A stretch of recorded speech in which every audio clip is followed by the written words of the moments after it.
start. Swipe down to stop. There we go. Hey, Abe. What is the title of our Periscope? I think it's just Amazon Q&A, Amazon FBA Q&A, something like that. So, how's everyone doing? I think they have to type their answers. I think that we have to There's do the work. Greg. Hey, guys. That's Abe.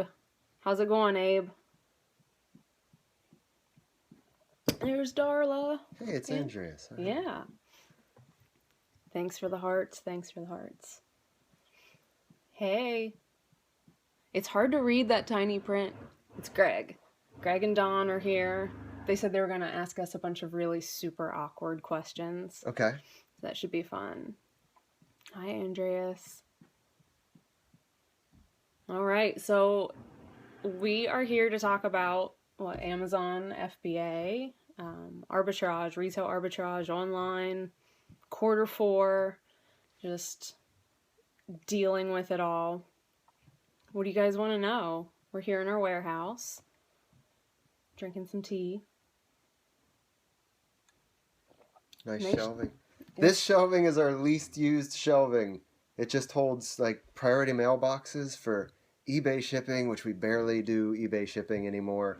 Are you management? Yes, we are management. I guess yes, we are technically management. We have we've got an employee that works part-time. How much are you paying the cameraman? Not enough. Not enough. But what we got? One employee. Yeah, one actual employee. Payrolled employee. Yeah. Cambridge, Ohio, you're just down the road. You're like 20 minutes, probably, because we're on the east side of Zanesville, so you're very close to us. How's it going over in Cambridge? Oh, so anyway, this is the shelving over here that we use more, and it's all empty right now because our employee got busy unloading those shelves this morning. When do you start buying for Q4? When do you stop? It's windy here too today. I used to start buying for Q4 in January, and I realized over the course of 3 years of trying to do it this way that cash flow can become a real issue. So I'm very selective about what I buy in the early months in anticipation for Q4. And right now, though, probably since the beginning of October is when we really start to focus on stocking up for Q4. No, we are not Amazon.com. We do not represent Amazon. Just want to make sure we just sell on Amazon. So anything we say is us, not Amazon. So a question about ungating for health and beauty. We got in the game about 4 years ago. So we're grandfathered into those categories, but you're going to need invoices. So, I mean, I've heard people get ungated with store receipts, but it seems like more and more Amazon's going towards the invoice route. But what's the thing? Every couple weeks, people are getting ungated. Yeah, send an email. If you just wait a few weeks, I'm sure that follow the Facebook groups and you'll find out that everyone's getting ungated just by blinking at the computer. Yeah, I think it took us 3 weeks, right? 3 weeks to get approved in clothing, and then a few weeks later, people are like, "Hey, click a button; it's easy." Right. There's no, so just wait for it, and maybe they'll just open it up to the masses again. Otherwise, you're probably going to need invoices, which means you're going to have to find a supplier, and you're going to have to place a small order, and hopefully you can and make a profit. If not, try and break even on those things just to get ungated. We did it with Star Wars. We didn't anticipate making any money on the actual merchandise we bought, but the invoices got us ungated, and we'll make our money elsewhere, and we'll break even on some of those things from distributors. Brittany, if you could subscribe to one Facebook group about FBA, what would it be? Oh, one? Somebody said, what's your favorite? Probably your favorites, but let's make it difficult. If you could subscribe to one. One. 2. Make it 2. 2, okay. 2 favorite. That's a tough one. I don't have any favorites. I mean, obviously, Scan Power is your big one that everyone is in, and there's a lot going on in there. I've found benefit with AFT. I've been in there for a while. That one's a paid group. They do have AFT Social, which is a free group. People are chatting a lot over there about things. We signed up for Scanner Monkey for the first time, 2 days ago? Decided we should probably join in the fun with everybody, see what's going on. 3P, there's a lot of people over there chatting about things. A lot of people like to talk details in 3P, a lot of numbers and how to do things, how to keep track of different things as far as your paperwork and your reports.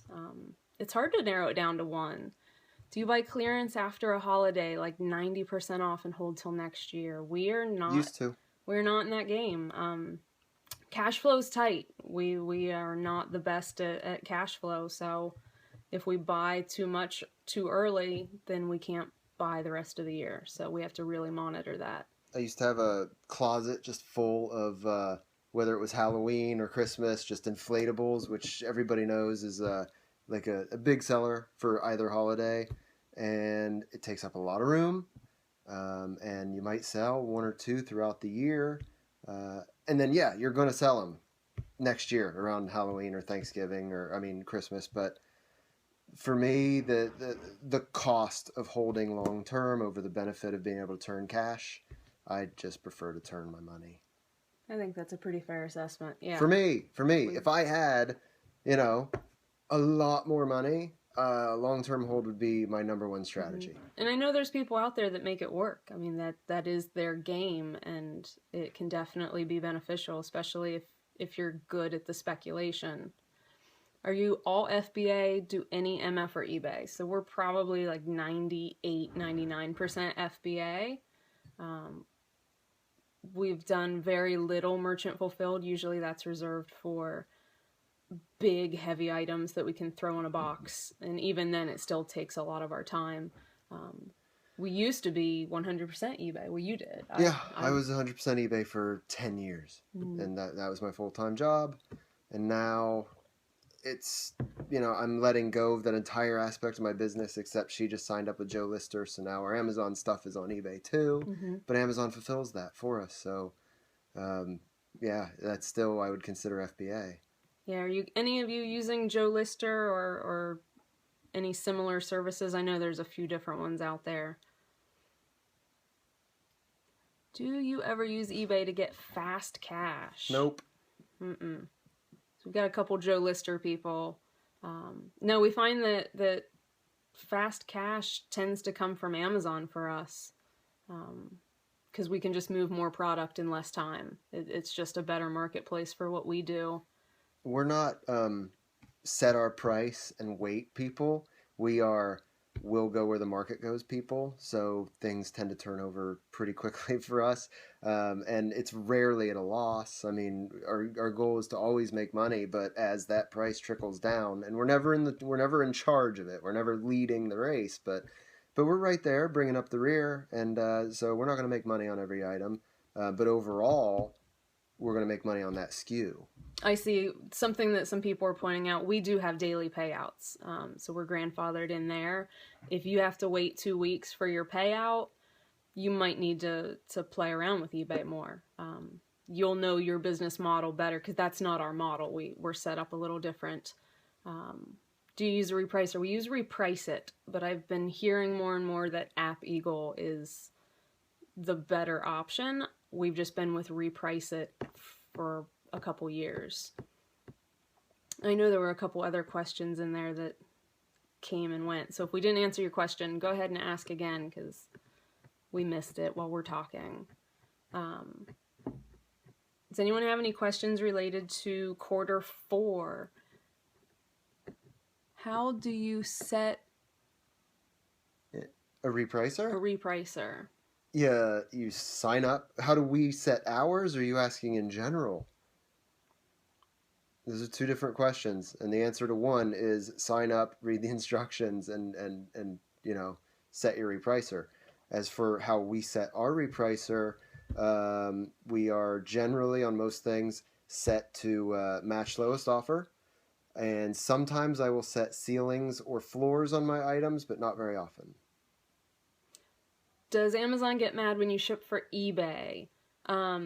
There are some some things related to having Amazon fulfill your orders for other marketplaces. You do need to be priced higher than Amazon. You need to have your setting priced higher on your other marketplace. But I don't believe that they frown on eBay in general. They just want to make sure that you're not pricing lower than what you're selling it on Amazon and then using them to fulfill the order. Amazon does not want you drop shipping to their customers. I have recently read about that. They don't want you drop shipping from other vendors to their customers. But as far as drop shipping over to eBay, they're set up as to drop ship. Right, and we do own the items, so we're not listing things to eBay that we don't own. We're listing our merchandise to eBay, and when someone buys it, Amazon will deliver the package. Mm-hmm. So what else do we want to talk about? Everyone excited? Is everyone excited because November's almost here, which means Black Friday's almost here, which means Cyber Monday. What was our biggest day? 40,000? 40,000, and it was December 15th, maybe? 13th? It wasn't Cyber Monday. We've got our numbers down, huh? We did almost this on one of those days. Maybe.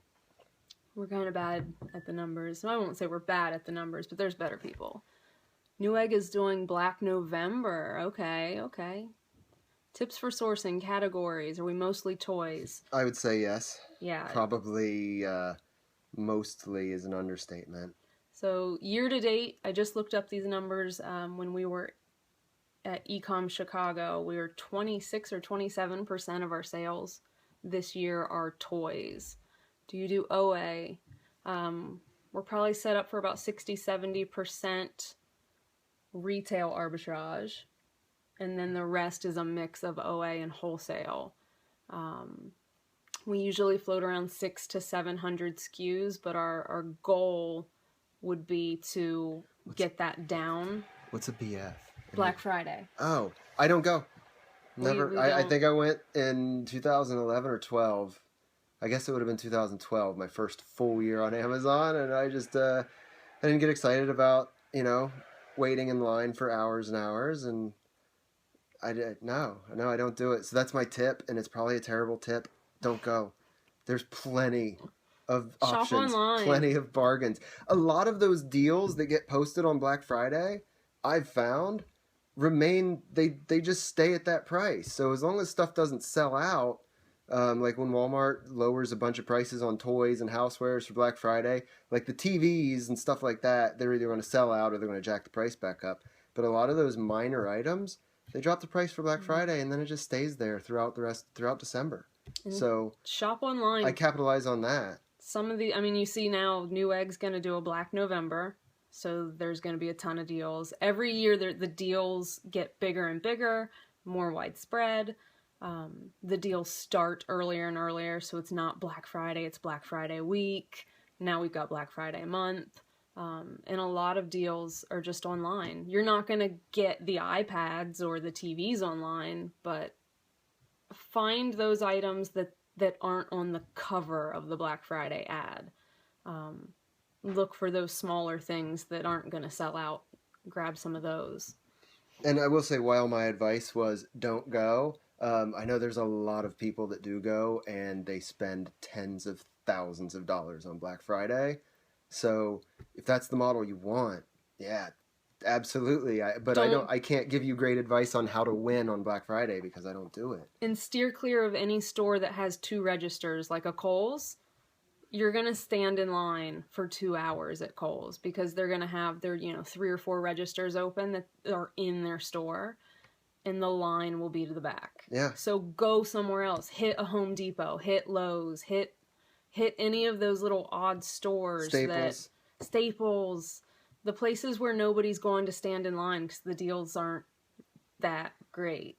So try and avoid the masses, and you'll find great deals. Yeah, if you risk getting trampled on the way into a Walmart, imagine how hard it is to get back out again. Those lines have got to be who knows how long? I don't know. I've never gone to a Walmart on Black Friday. Or So. just wait until the next day at 10 a.m.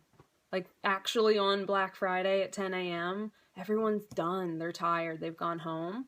So the lines are shorter. The deals that you want will still be there because you're not going for the TV or the iPad. Just wait till later in the day. They'll be there.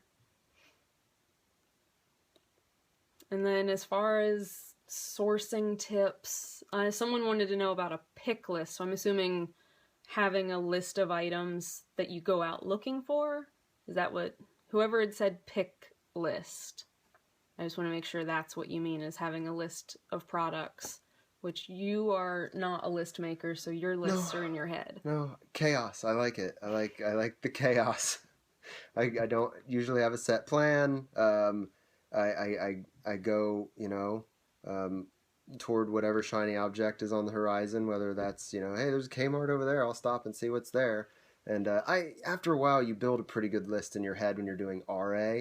For OA, I would suggest definitely having a list because you can't look through, like when I walk through a store, I've got all sorts of triggers in my head that are like, I know it's down this aisle that I need, but if I was shopping online, you don't have those sorts of triggers. So for me, if I was an OA person, which she is, not me, I would want to have a list for OA, but I don't have a written or Evernote list for RA.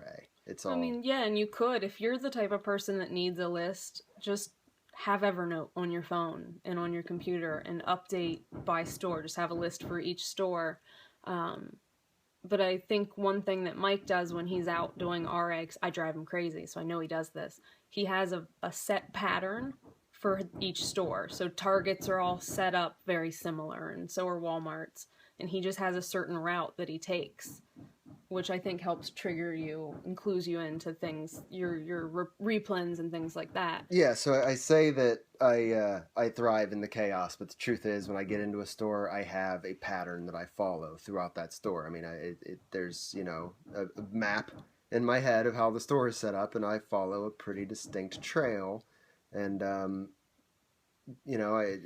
I won't go through the details of how I follow a store, but I recommend doing that. Once you're going to be going to a Walmart here, a Walmart there, a Walmart there, just learn the pattern of the store and follow the same path, and that's going to help that that list of your replens and things like that stick in your head. And yeah, for OA, I think a list would be a good idea. Just keep a Google spreadsheet, a Google Doc that you can refer to because you'll forget. What % of your inventory are replens? That's a good question. I don't think we've ever actually looked to see what the percentage is. Mm-hmm. But I know this year we've picked up a lot of replens. And the reason that I know that, and I know that there is a definite increase in that, is that we worked less hours this year. And even in, the thick of October, heading into November, we're not putting in 60, 70 hours a piece.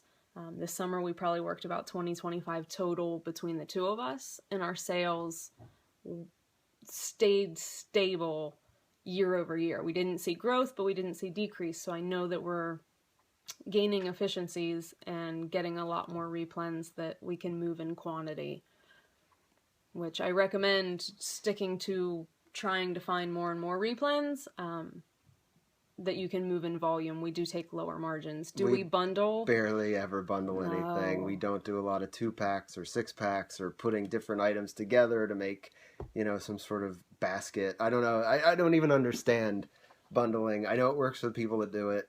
And we have a few bundles, though. We do have a few bundles. Sure. Wholesale bundles. We have some wholesale bundles that... So we get like some stuffed animals, and there's like 6 different animals in this cartoon series or something. And so we just order 25 of each of those animals and throw them all in a poly bag. Because Amazon's together. Selling each one by themselves, and we can bundle them. Yes, we are ungated in pretty much everything. Everything. Except major appliances. And wine. I don't think we not sell wine. To identify the best a procedure to identify the best replens. Okay, so there's a bunch of different types of replens. And I don't think we sell anything that would be something that the same person will buy over and over and over and over again. In some cases, I guess we have a couple of those.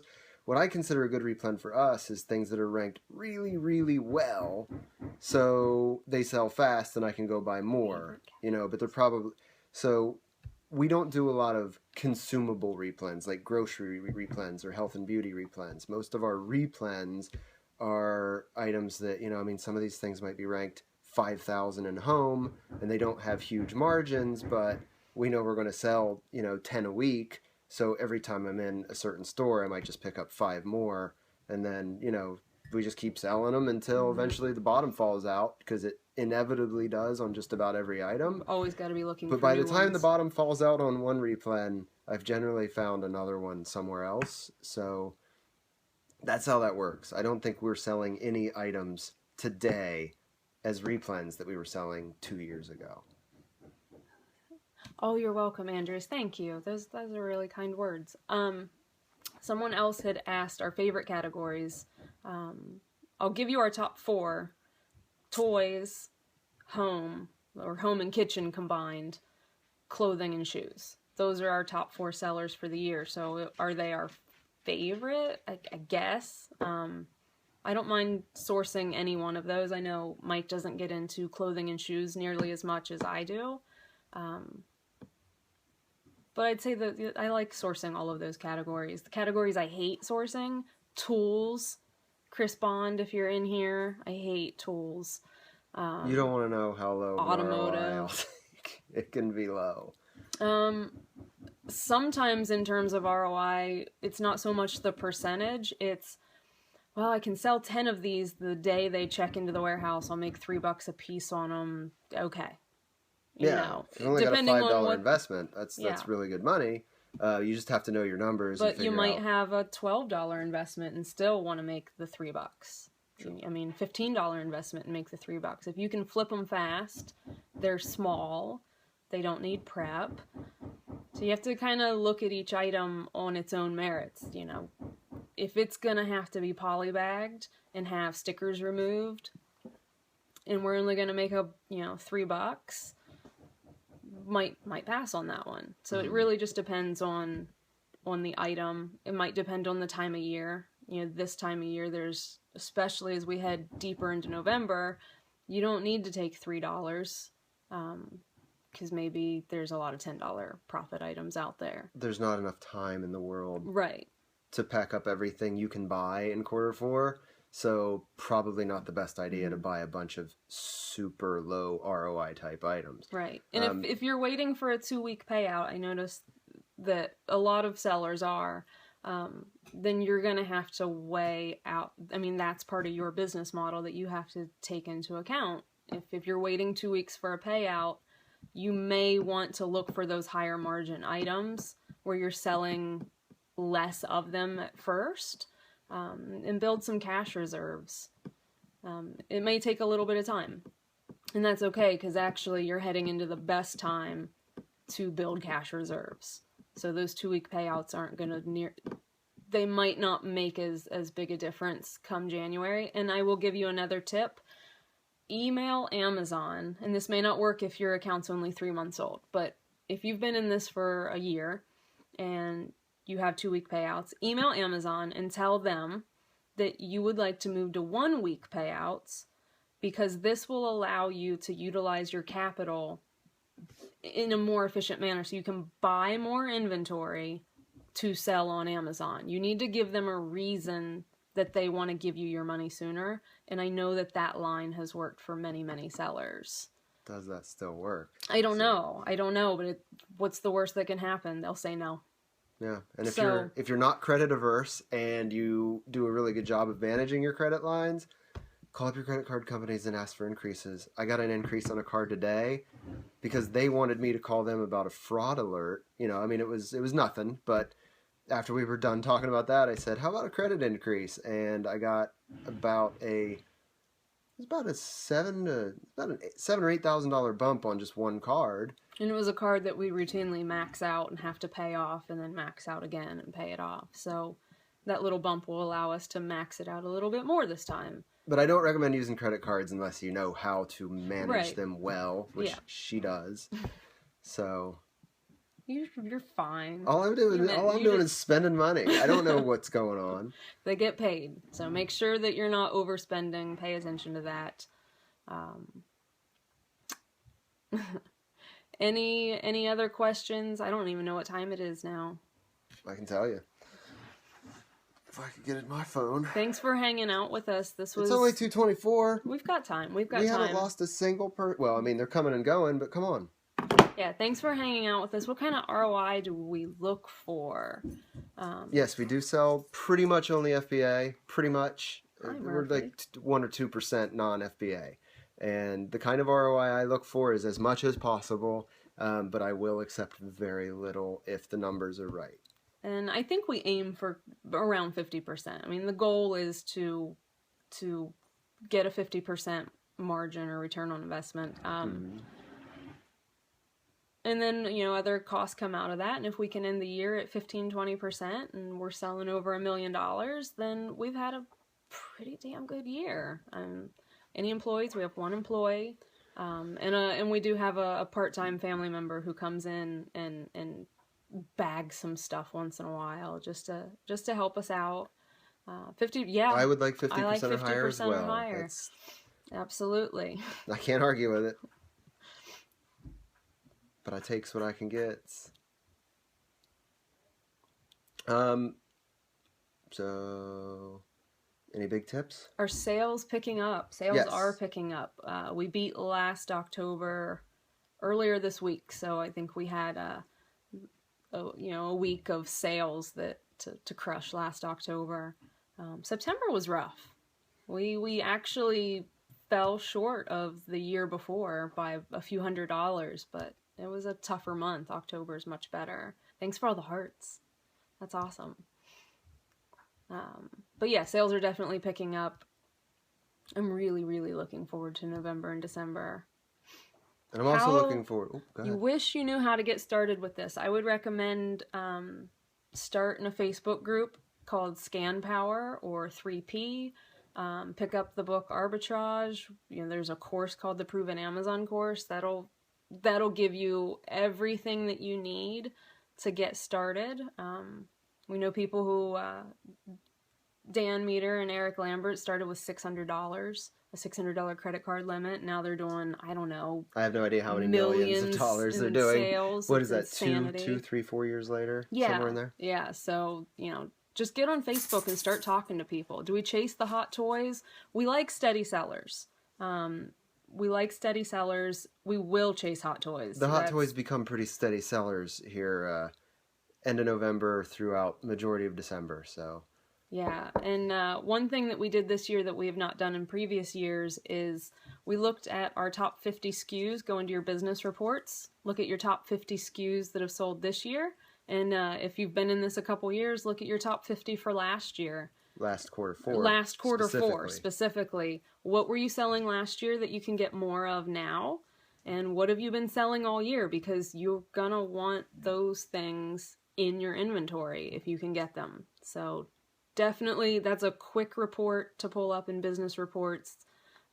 Pull that up and take a look and see how that works for you, because it helped me a lot. I was much more strategic this year with some of my reordering. Just trying to get better, just trying to get a little bit faster and a little bit better, because I want to work on our Amazon business less and do some other things.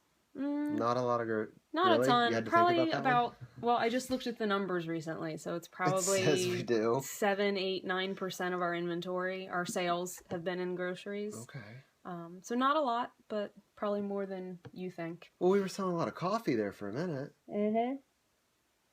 Then the coffee people said no more coffee for you. Yes. Seasonal. Nope. We're really bad. Like, everyone did the Halloween costumes and made a bunch of money. Yes. Wholesale. We do some wholesale. We'd like to do more. Yeah, but we're bad with the seasonal. And we've been burnt on some seasonal things. So know kind of what you're getting into. Do you guys want to see something? I want to show you something. We got to take the phone. Is it going to work outside? In the garage. I want to show everybody we're purging. Okay, we used to have wholesale accounts with Grasslands Road, Primitives by Kathy. I think we still do have accounts with them. We're just not buying from them anymore. And so we'd buy Christmas-related items and Halloween-related items, and we'd sell a bunch, and then a bunch wouldn't sell, and then next year, the things that sold the year before wouldn't sell at all, no matter what we did.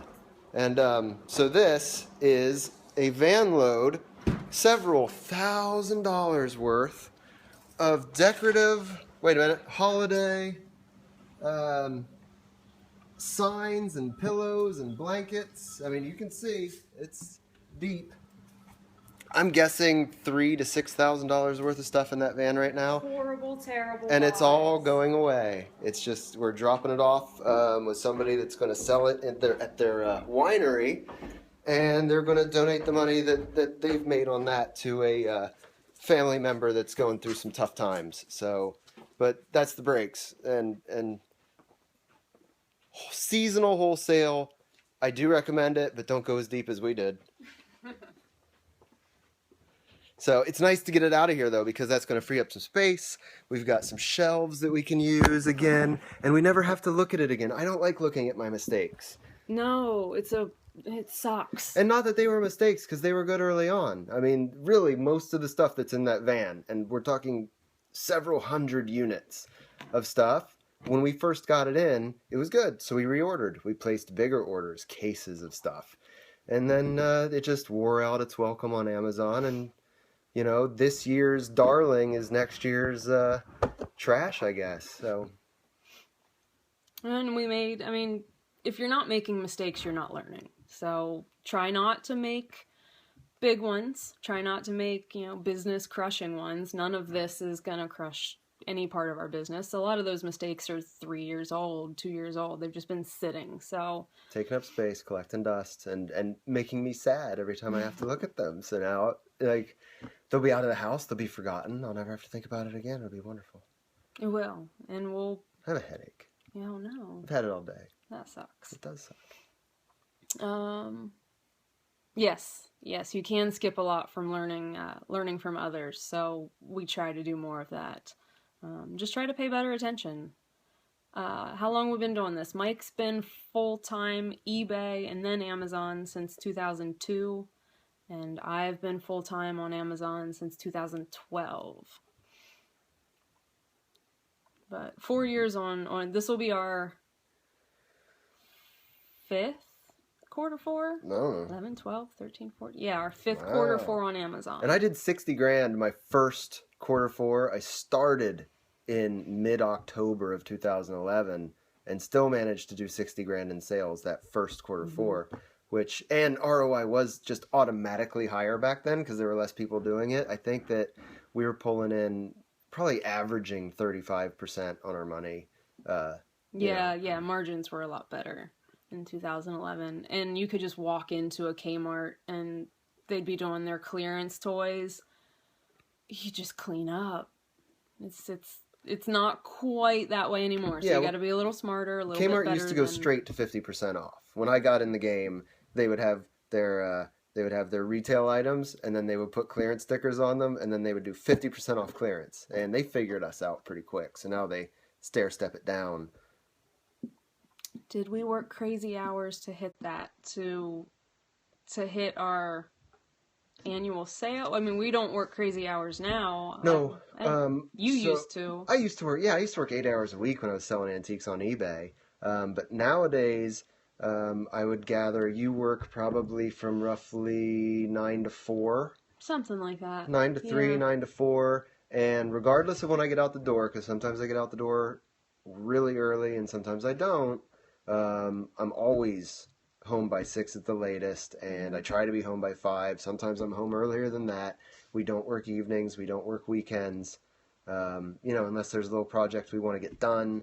One of us might slip away for a little while, but not because we have to be at work, because we like to improve our business. And when do the good sales start? So, like the dollar amount that you're selling, or the good sales from retailers? Because the good sales from retailers are starting now, and they will continue until January, February. And I it mean, depends. it'll just keep Okay, so on Amazon. on Amazon. It depends on what you mean by good sales, right? Because we're having good sales right now. We're selling, we average a couple thousand a day right now in sales, and I think that's really good.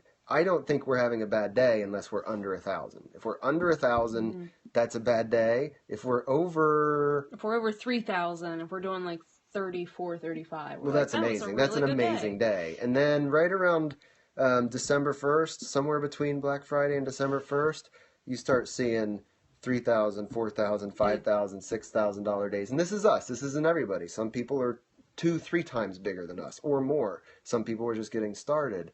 So it's all relative. I mean, if you're selling a couple hundred a day right now, you're going to probably be you'll probably see 1,000 to 2,000 a day in December. But the big heavy hitting days for us were mid-December. Those were our biggest days, and I think there's some threads out there on Facebook where people asked what was your biggest day, and I think a lot of them are going to be that mid-December, 12th, 13th, 14th through the 17th because of Prime. You're at $100 a day. Okay, well, you started. You're doing it. So just keep working at it, and you're sourcing as fast as you can go. You're going to see that number grow. Because I remember having small, $100 days, and it wasn't that long ago. How much money do we have to spend to see those kinds of numbers? Because I don't pay attention to it. Again, I use the credit cards. I don't pay them. She does.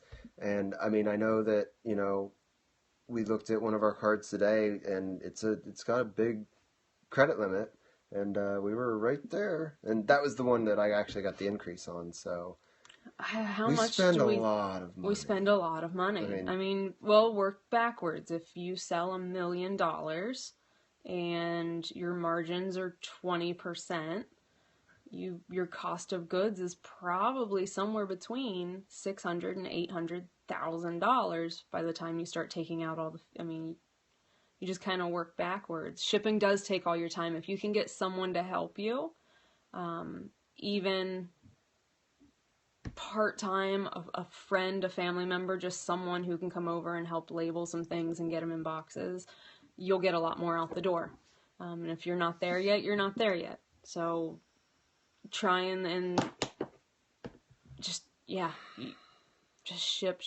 I mean, we're going to be backlogged as well. There's not going to be enough hours in the day to get out everything. And I saw someone say 1,000 to 2,000 per day. Yes, we're spending right now 1,000 to 2,000 a day on average. We don't source every day, but that would be our average. We do not commingle. No, we do not. I know people who do. We just never have. It scares me. What did you spend online yesterday? Roughly. I don't think I shopped at all yesterday. She didn't shop at all yesterday. I spent about $4,000 in store. Yeah. So, I didn't do any online yesterday. Working on some other projects. Oh, and another group that I would recommend to people is Online Seller Academy. Completely forgot to mention those guys, but there's a lot of great information in there, and those guys know what they're doing. They know what they're doing. I'm going to make it daily. I'm doing this okay. Weekly's probably. Would someone want to know how many? You said do this weekly. Let's do this weekly? We can do it weekly. Is this time pretty good?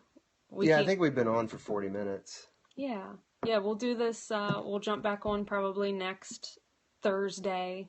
Around this time's usually pretty good for us. And everybody that stuck with us through the whole thing, thank you. Thank you. I expected to get 2 or 3 people and have them all gone within 5 minutes.